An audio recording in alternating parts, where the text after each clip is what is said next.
네, 시청자 여러분 반갑습니다. 박 교수입니다. 자, 오늘 삼성전자 분석 영상을 한번 녹화를 해볼 건데, 일단 어제 종가 기준으로 봤을 때 약 14%가 빠지게 되면서 18만 6천 원에 위치하고 있습니다. 우리가 기존의 지지 라인이라고 생각했던 20만 원이 가볍게 이탈이 나오게 되면서 지금 엄청난 매도세가 이제 나와주고 있는 상황인 거죠. 아무래도 글로벌적인 악재가 이어지고 있다 보니 이 내용에 대해서 현금 확보에 대한 부분들도 있을 것이고 뭐 여러 가지 이슈가 있겠죠. 그래서 오늘은 이 삼성전자의 주가의 향방을 또 말씀을 드리면서 여러분들이 가장 궁금해하시는 전쟁에 대한 이슈, 그리고 뭐 이 전쟁이 속도전으로 갈 것인지 장기전으로 갈 것인지 지상군 투입은 어떻게 될 것이며 호르무즈 해협은 봉쇄가 될 것인지 유가에 대한 부분, 환율에 대한 부분 전부 다 말씀드리고 이 모든 내용이 삼성전자의 주가에 영향을 미칠 수 있는 모든 내용들까지 전부 다 이번 영상에서 말씀드릴 거니까 여러분들 굳이 이런 장에서 구독과 좋아요 눌러달라고 말씀드리지도 않겠습니다. 그냥 천천히 내용이 많다 보니까 들으시면서 편하게 시청해 주시면 그걸로 감사하겠습니다. 자, 일단 첫 번째로 이스라엘과 이란, 그죠? 그리고 지금 미국이 한층 더해진 전쟁이 진행을 하고 있습니다. 최근에 이제 하메네이가 사망을 하면서 뭐 이제 지금 애도 기간을 갖고 있다고 하는데 지금 이제 미국이 속도전에 대한 부분과 그리고 이제 장기전으로 갈 수 있는 이제 가능성에 대해서 먼저 좀 말씀을 드리고 싶습니다. 지금 여러분들이 아시는 것처럼 전쟁의 급 자체가 약간 달라졌다라고 말씀드릴 수 있을 것 같아요. 왜냐하면 미국은 세계 최강의 군사력을 가진 나라입니다. 미국이 들어오는 순간 이거는 지역에 대한 분쟁이 아니라 사실상 글로벌적인 리스크로 확대될 수가 있습니다. 확장될 수 있고요. 그럼 미국은 왜 하필 개입을 했을까요? 굉장히 간단합니다. 동맹에 대한 방어를 좀 이제 먼저 말씀을 드려야 되는데 이스라엘 같은 경우에는 미국의 핵심 동맹입니다. 이란이 군사적으로 강하게 나온다라고 했을 때 미국은 그냥 두고 볼 수만은 없는 상황인 거죠. 그래서 너네 핵 개발하지 마라라고 했는데 아니다. 하겠다라고 해서 이스라엘이 이제 핵 개발 이제 주요 거점 시설을 타격을 했는데 그럼에도 불구하고 포기하지 않자 미국이 중간에 너네 진짜 하지 마. 마지막 경고야. 라고 했는데도 이란은 무시를 했죠. 그래서 미국이 지금 공격을 하고 있다라고 생각을 하시면 될 것 같습니다. 그리고 이제 중동에 대한 패권 자체도 이제 말씀을 드려야 되는데 중동은 단순한 지역이 아니라 에너지의 핵심입니다. 석유라든지 천연가스 아니면 해상 물류 전부 다 여기서 결정이 된다라는 겁니다. 이걸 만약에 놓치게 되면 미국 입장에서는 글로벌적인 영향력이 떨어질 수밖에 없어요. 세 번째 이유, 정치에 대한 부분도 있습니다. 트럼프 이야기로 약간 넘어가야 되는데 미국은 이제 11월 달에 중간 선거를 앞두고 있는 상황입니다. 그렇다 보니까 지지율이 굉장히 중요할 수밖에 없겠죠. 이 시기에는 정치적으로 강한 리더십을 보여주는 게 굉장히 중요한 시기입니다. 특히 트럼프 같은 경우에는 강경한 외교에 대한 부분과 그리고 군사적 결단을 통해서 지지층을 결집시키는 스타일입니다. 만약에 이 상황에서 지지율이 흔들린다. 그럼 전쟁에 대한 개입은 오히려 정치적으로 악재가 될 수 있다. 이렇게 설명할 수 있겠죠. 이게 무슨 뜻이냐면 전쟁이 단순한 군사에 대한 문제가 아니라 정치적 이벤트로 활용될 수 있다. 이렇게 말씀드리는 거고요. 그래서 이 전쟁은 쉽게 끝나기에는 조금 힘들지 않을까라는 제 생각입니다. 여기서 중요한 포인트 하나 나오는데 제가 아까 말씀드렸죠. 속도에 대한 부분 어떻게 될 것인가? 일단 미국이 개입해서 빠르게 군사 거점을 정리하고 이란의 핵심 시설을 타개한다라고 하면 전쟁은 짧게 끝날 수가 있겠죠. 이 경우 시장은 오히려 안도 랠리가 나와줄 수도 있습니다. 왜냐하면 불확실성, 우리 사람들이 가장 무서워하는 게 뭡니까? 아직 일어나기 전 불확실한 그런 가시적으로 확인이 안 되는 내용에 대한 리스크라고 우리는 해석을 하지 않습니까? 근데 이 리스크가 빠르게 해결될 수도 있다라는 겁니다. 하지만 문제는 속도전으로 갔을 때가 아니라 장기전입니다. 지금 뉴스에도 이 속도에 대한 부분, 전쟁의 속도전이 될 것이냐, 장기전이 될 것이냐에 대한 부분을 굉장히 많이 나와주고 있는데, 뭐 하메네이 사망, 뭐 이런 이벤트가 인제 있을 때 그 이후에 추가적인 이벤트가 진행이 된다라고 하면 이제는 체제에 대한 충돌로 넘어갈 수 있습니다. 이 경우 이란은 절대 물러서지 않겠죠. 왜냐하면 정권의 정당성이 걸린 문제이기 때문입니다. 본인들이 여태까지 이 힘을 쥐고서 쥐락펴락했던 걸 정당하다라고 했던 것들이 지금 체제가 무너진다라고 했을 때는 이제는 뭐 부여할 수 있는 명분 자체가 없다라는 거죠. 그래서 지금 이제 앞으로 어떤 일이 벌어질 수 있냐면 전면전보다는 약간 대리전이 확대된다. 이렇게 말씀드릴 수 있겠습니다. 레바논이라든지 아니면 시리아, 예멘 이런 지역에서 동시에 충돌이 발생될 수 있고요. 이걸 다전선 정쟁이라고 합니다. 다전선 전쟁.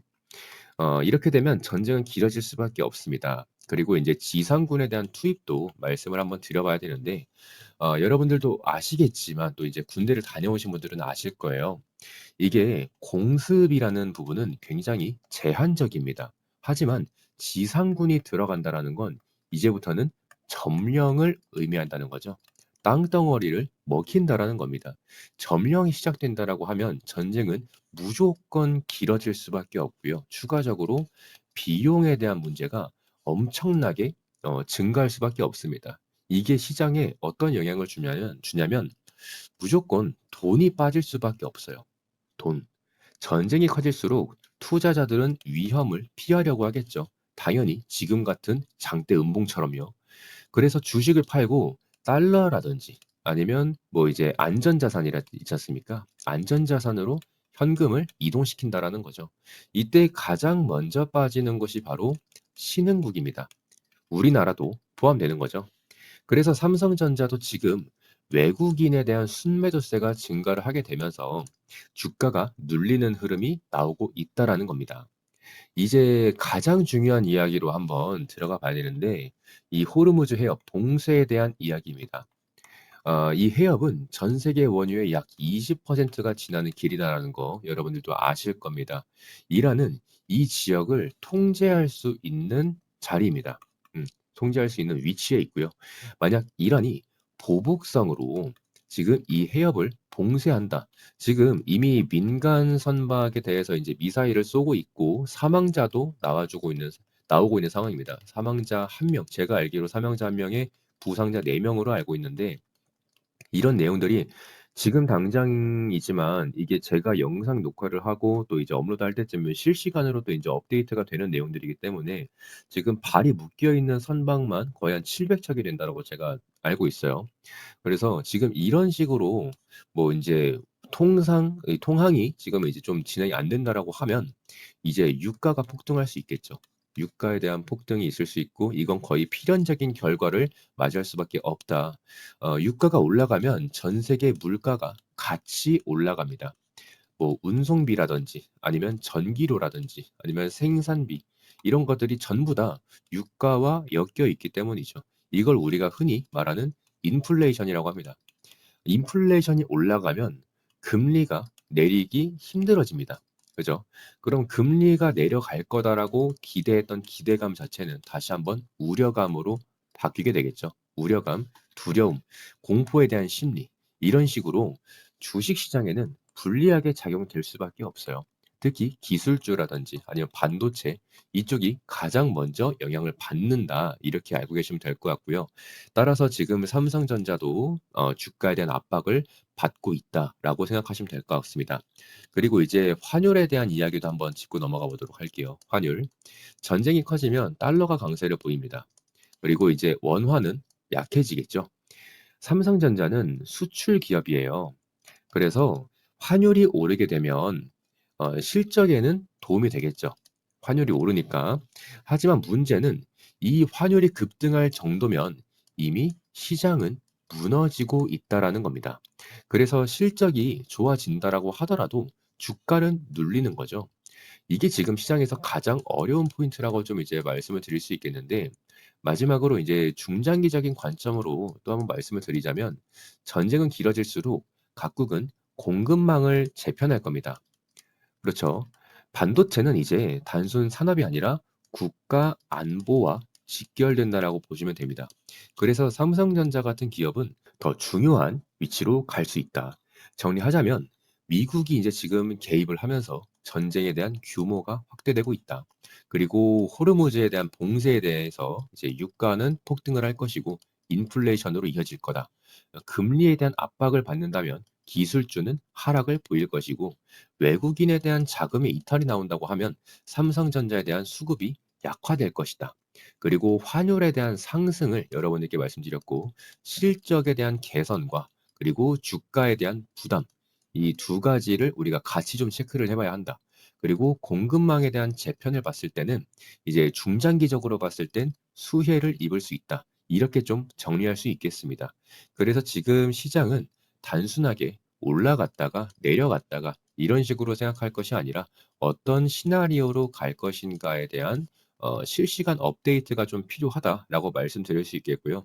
삼성전자를 봤을 때에도 단기적으로는 우리가 리스크라는 거 누가 모르겠습니까? 그렇지만 중장기적으로 봤을 때는 기회다라고 말씀드리는 게 삼성전자의 어떠한 내부적인 이슈가 있어서 지금 주가에 대한 압박을 받는 것이 아닙니다. 단지 전쟁이 규모가 확대될 것 같으니까 현금에 대한 확보를 하는 지금 매도세가 연출되고 있다라고 저는 생각을 하고 있어요. 그래서 지금 이 삼성전자 같은 경우에는 제가 소통방을 운영을 하면서 전부 다 브리핑을 드리고 있습니다. 지금 사진 같은 경우에는 제가 5월 달에 매수에 대한 사인을 말씀드렸던 당시였는데 5월 달부터 우리가 6만 원에 매수를 해놨기 때문에 지금 체력에 대한 이익도 남아 있는 상황인 거겠죠. 체력 이익이라고 합니다. 주가가 눌리더라도 우리는 지금 평단가까지 한참 멀었기 때문에 그래 내려올 테면 어디 더 내려와 봐. 더 매수해 줄게 라는 체력에 대한 이익이 남아 있다라는 겁니다. 그래서 지금 실시간으로 보도되는 내용들을 여러분들이 내가 조금 이해하기 쉽게 브리핑을 받아보고 싶다라고 하시는 분들은 지금 박 교수의 차트 분석 소통망에 들어오시면 되는데 들어오시는 방법은 절대 어렵지 않습니다. 지금 상단에 보이시는 제 개인 연락처입니다. 2574-5810. 자, 이쪽으로 여러분들이 박 교수라고 문자 세 글자만 보내주시면 됩니다. 박 교수 세 글자 보내주시면 여러분들이 삼성전자를 매매하시던 뭐 방산주를 매매하시던 지금 방산주의 수급이 엄청나게 쏠리고 있죠. 그래서 지금 여러분들이 매매를 하실 때 내가 어떤 종목을 담아야 하고 그리고 매수를 한다면 어떠한 가격에서 내가 담아야 하고 매도한다고 하면 어느 가격에서 매도를 해야 하는지 장중에 전부 다 브리핑 드리고 있으니까 여러분들은 박 교수의 차트 분석 소통방 전부 다 무료로 입장 도와드리고 있습니다. 그래서 지금 많은 분들이 또 이제 함께 해주고 계시는데 여러분들도 들어오셔서 좋아요 한 번씩, 하트 한 번씩 이렇게 눌러주시면 그거로 충분합니다. 그래서 제가 기존에는 더보기란에다가 이제 링크를 남겨놨었는데 또 이렇게 그냥 편하게 들어오셔서 그냥 관망만 하시면 되지만 제가 여러분들이 궁금해하시는 이 Q&A에 대해서 이제 좀 열어놨어요. 그래서 여러분들이 궁금해하시는 것들도 이제 좀 답변 도와드리고 싶고 그런데 그렇다 보니까 또 이제 들어오셔가지고 안 좋은 얘기들을 하시는 분들이 굉장히 많이 계셔서 이 박교수 TV를 구독과 좋아요 눌러주시는 분들 그리고 여러분들의 이제 제 개인 연락처로 박 교수라고 보내주시는 분들한테 링크에 대한 부분들 전부 다 전송해 드리고 있으니까 편하게 여러분들 들어오셔서 관망하시고 장중에 대한 브리핑도 전부 다 가져가시면 되겠습니다. 그리고 특히나 이제 최근 들어서 삼성전자라든지 아니면 뭐 반도체 종목들 하이닉스도 있고요. 이거 최근에 장이 많이 좋다 보니까 지금이라도 매수를 해야 한다라고 했던 사람들 지금 하루 만에 거의 고점 대비해 가지고 거의 뭐 한 20% 가까운 그런 하락폭을 만들어내고 있는데 지금 이런 상황에서일수록 여러분들이 꼭 단기적으로 대응하라고 뭐 말씀드리고 싶지만 뭐 쉽지는 않다고 생각합니다. 그렇지만 어쨌든 우리는 전략적인 부분을 가져가면서 대응을 해야 한다라고 생각을 합니다. 우리가 이럴 때가 아니면 언제 대체 대응을 하겠습니까? 그렇죠? 그래서 지금 이렇게 기회로서 주가가 내려왔을 때는 확실하게 또 담아가면서 매수하시는 것도 괜찮겠다라는 생각도 들고요. 언제까지나 삼성전자의 내부적인 이슈가 있어서 지금 악재가 나오는 게 아니기 때문에 글로벌적인 이슈, 확대, 현금에 대한 흐름, 요런 것들을 조금 이제 개념을 알고 계시는 분들은 제가 굳이 기회라고 말씀드리지 않아도 기회라는 거 잘 알고 계실 겁니다. 그래서 지금 이러한 기회를 우리가 놓치지 않고 매수에 대한 부분이나 뭐 추가적으로 좀 담아서 다시 한번 턴어라운드가 나왔을 때 다시 한번 또 이제 어디에서 매도를 해야 하는가 이런 부분들을 여러분들이 좀 알고 계시면 좋을 것 같아서 실시간으로 제가 소통방에서 전부 다 무료로 공유 드리고 있으니까 편하게 들어오셔서 관점 공유 받으시면 좋을 것 같습니다. 자, 오늘 삼성전자 분석 영상 이렇게 마무리하고 저는 내일 다시 한번 인사드리도록 할게요. 고생하셨습니다.